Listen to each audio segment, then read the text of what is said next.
As South Africans, I think we're used to living in a country where the truth so often is sort of circumvented or completely moved into in a different direction. The truth is almost universally ignored in South Africa, and the ANC has had a lot of practice on this ever since I believe the first time the ANC or an ANC leader ever blamed apartheid for their own failures was Jacob Zuma in 2012, if I'm not mistaken. I don't think Thabo Mbeki actually did it because he didn't have many failures. He was actually a good or a decent president, I guess you should say. But Jacob Zuma, first time ever, I think was 2012, when he blamed the failures of load shedding, the failures of the economy, and when he got into hot water the first time for uh, looting, he blamed apartheid, right? And since then, it has become a sort of fan favorite of the ANC. Every single failure of the black majority leadership in the country is blamed on the white minority in the country. And most of the black majority eat this up, right? They don't question it. And for good reason.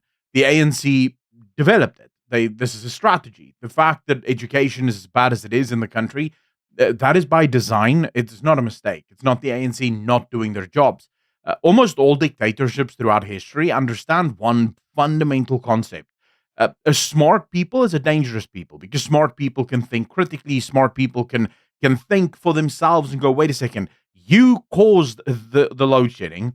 Now you're blaming it on apartheid, but you were warned in 1998 already that Eskom will not be able to provide electricity for the country if you continue to connect everyone in the country to the grid.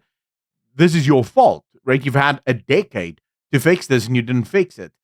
But because the majority is uneducated, when the majority hears, oh, this is the fault of apartheid, it's an easy scapegoat. And usually, as humans, this is black and white together, we don't like taking responsibility for our failures, right? So it's easier if you can just blame someone else for the failures. Now, in today's day and age, where we are now in 2025, this is starting to rear its ugly head in maybe one of the most brazen ways possible. As you all know, we now exist and we have for 4 days in the new reality, which is South Africa is in serious trouble. I'll have videos later today talking about the economic fallout already that the tariffs have caused. But we now live in a post tariff world where South Africa's industry is about to get absolutely raked because we're going to lose most of the business we've done with America. Not only that, but America is looking at sanctions. America has a refugee program. There's all sorts of stuff happening. And as is wont for the ANC to do, they've dragged their heels for months, not doing anything. But they did blame Afriforum. They blamed white people for this problem. And if you don't believe me, it's not just the ANC that did this. Here you have Politics Web that have an opinion piece here by Marie Louis Antoni that writes about this very thing, the information war against the Afriforum, and actually explains how almost every single political party in the country, almost every single media outlet, they're all blaming Afriforum. You have Daily Maverick blaming Afriforum in this article for Trump's anger towards America. The same you have here from The Citizen blaming Afriforum for Trump's anger, and the Daily Maverick once again blaming Afriforum for Trump's outrage, Trump's anger. So I thought to myself, okay, wait a second. There must be a way to fact check this. No? So the first time Afriforum winked to America was on the 25th of February, 2025. That's the very first time that Afriforum set foot in America to meet with Trump officials in the White House. They didn't meet with Trump specifically, just with officials within the White House. Then you go to Donald Trump's page and you just type in South Africa. And you find that Donald Trump has had a problem with South Africa since December 28, 2013, right? He already tweeted as a major fan of Nelson Mandela and the people of South Africa.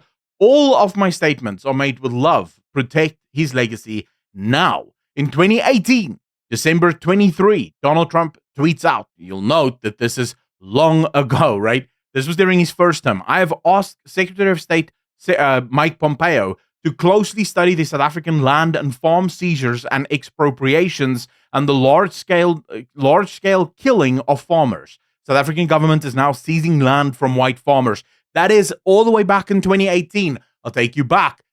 Afriforum went to America on the 25th of February 2025. So already in 2018, Trump is saying this is what the South African government is doing, right? Can you believe that the corrupt and pathetic South African police force has yet to arrest the sign language guy? Such danger, give 10 years. As I have long been saying, South Africa is a total and very dangerous mess. Just watch the evening news. We're not talking weather. That is in 2015. In 2015. In 2013, December the 14th, I really like Nelson Mandela, but South Africa is a crime-ridden mess that is just waiting to explode. Not a good situation for the people. This is, there's plenty more, right? You can go through his page. He tweets up a lot, right? And he speaks about South Africa all the way back in 2013 already, right? He's talking about the problems that is in South Africa. Then you have the AGOA deal. The AGOA deal is already questioned in 2023. You can see here, last updated December 4th, 2023. This is when the US representatives, this was Biden still in office, when the US representatives are already talking about AGOA, saying they don't think that this is beneficial because they were hoping that by doing this, by allowing African governments to just trade with America, these governments would align with America. They would see America as a friend. Instead, they don't see America as a friend. They use America for free money, but then side consistently with China and Russia and the enemies of America. And I would argue the enemies of freedom, but never mind that, right? So ultimately, you can imagine America not that stoked to be doing business with South Africa anymore. Here you have Trump already talking about tariffs. You read through this article. He started talking about tariffs in the 80s already, right? Trump was always a fan of tariffs exactly because to him, this just made sense. The tariffs should be used as a way to get countries to give America what is owed to her. Trump has been incredibly consistent with his views of America and how other countries treat America throughout the world.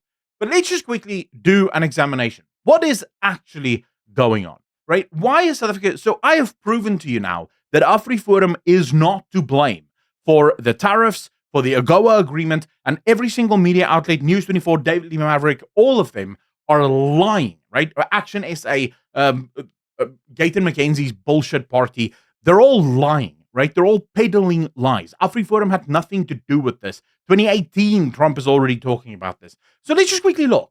What is the actual cause of the tariffs and why can't we get past the tariffs in South Africa? The first demand that the US has for South Africa is that farm attacks and murders should be prioritized as priority crimes, right? They should be classified as priority crimes so that you can get a specialized police force. And by the way, this is not controversial. Farm murders are unique, right? Even if you exclude the genocide thing, because this doesn't actually say that they should stop the genocide. It just says that they should prioritize farm attacks. The reason for it is farmland tends to be a much different beast to actually policing in the cities. You have vast open spaces, a lot of space between different houses. Most of the places are completely isolated and a lot of hiding spots. So you kind of need a specialized force to keep these farmers safe, to find the attackers, to track them down, and to fight this type of crime. Donald Trump isn't demanding something weird. Any government that is functioning would prioritize farm attacks because farmers are important. White, black, doesn't matter. They're important. They're the lifeline of any functioning country. The next one is to publicly condemn the kill the boer, kill the farmer chant. He doesn't say that Julius Malema should be locked up. They're not saying that the song should be made illegal. They're asking the ANC to simply condemn the song. That should be the easiest thing in the world for a government that isn't trying to kill all of its white people. Oh yeah, we don't like the song, we condemn it. Great, it's done. You can just move on, right? It doesn't matter. The fact that the ANC refuses to condemn the song, the fact that the ANC continues to insist that it is just a liberation song tells you that the ANC doesn't want to lose a portion of their membership that wants to kill white people. And therefore, they cannot say that. The next one, ensure no land expropriation without fair market-related compensation. Again, not a hard thing. You can imagine from the US's perspective Why would they invest in South Africa? Why would they want their companies to invest in South Africa when the South African government can literally just take those businesses if they so choose? And before you go, no, they can't. Yes, they can. I actually read the bloody bill. I made a video on this. If you read through that bill, the language of the bill makes it so that the South African government can classify anything as property. And if all they have to do, by the way, the minister simply has to go, this is for the public good. Bam. They can take anything they want. And even if you make the argument, while the ANC isn't interested in doing that, yeah, we don't always know who the next president is going to be. Paul Mashatile may be the next president of the country, and he might actually want to do it, and this bill gives him the right to do so. So the US, again, not unfair in what they're demanding. And the last one is to exempt US institutions from black economic empowerment. Again, the US doesn't want their corporations and companies to come to South Africa and then feed the bloated mess that is the ANC. And before any black person goes, oh, you're just racist for black economic empowerment, let me be clear. There is not a single ordinary black South African that benefits from BEE. You can't afford it. In order to get into BEE, you already need to be a millionaire. And the only way you get there is if you're connected to the government, that they can give you the money to actually become a billionaire or a millionaire entrepreneur. That's why most of you that support BEE still live in shacks, and you will live in shacks forever. Julius Malema will live in his mansion. All of his cronies, they'll live in their mansions. The revolution that Julius Malema will bring will make him and his cronies rich, and you'll remain poor. Same for the ANC, because this is a party, but you're not invited to it. You have to understand that. So again, these are the demands that Afriforum brought back from the US after Donald Trump already made it clear he is sick and tired of South Africa, and tariffs are coming. By the way, Trump was talking about tariffs already in 2024. That's in November of 2024, threatening South Africa with tariffs. So long before Afriforum actually set foot in America. These are the four demands. This is why South Africa has tariffs currently against it. This is why the South African economy is about to go into meltdown. Not because of Donald Trump, not because of Afriforum, not because of Donald Trump, because of the ANC and the GNU and the terrible leadership of this country. If you want to blame anyone, blame them. Anyways, let me know in the comment section down below how you feel about all of this. Do you agree, disagree? I'd love to read your thoughts. As always, if you like what I do and you think more people should see it, please consider hitting the like button, subscribing, and also leaving a comment, because it does help out. It actually really does. Then if you want to support a little bit more directly, simply hit the join button below this video, or join me over on Patreon, link in the description down below. As always, be good to each other, be kind to each other, and I will see all of you in the next one. A peace.